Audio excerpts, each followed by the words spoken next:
স্বরচিত কবিতা শিক্ষক।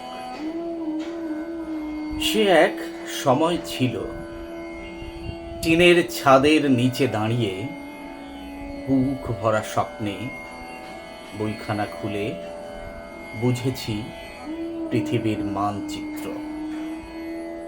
টিফিনে 15 টাকায় মিলত মমতা মেশানো মুখের হাসি, আর ক্লাসে চোখে চোখ রেখে শেখাতেন বই শুধু পড়ার জিনিস নয়, জীবন বোঝার জানলা।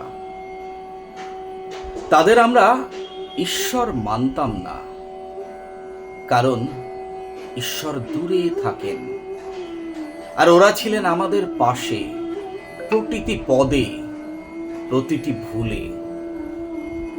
একটা দৃষ্টি, একটুখানি হাঁটা, আর আমরা ফিরতাম শৃঙ্খলায়। সরকারি স্কুল, কলেজে, বিশ্ববিদ্যালয়ে অল্প টাকায় পেয়েছি অমূল্য দান।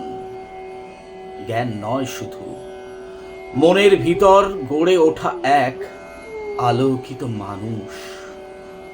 আমি নিজে শিক্ষকের সন্তান। বাবার ধুতি পাঞ্জাবিতে আজও তাই বিদ্যালয়ের গন্ধ খুঁজে পাই। তার শিক্ষক জীবনের শ্রদ্ধা আজও আমার রক্তে বাজে। আজও শিক্ষক শব্দটা শুনলেই হাতটা অনায়াসে মাথায় চলে যায় প্রণামের মতো। এই কোলাহলের যুগেও, যেখানে ধর্ম মানে বিভাজন, সেখানে শিক্ষকতা আমার কাছে একমাত্র ধর্ম ও ঈশ্বর।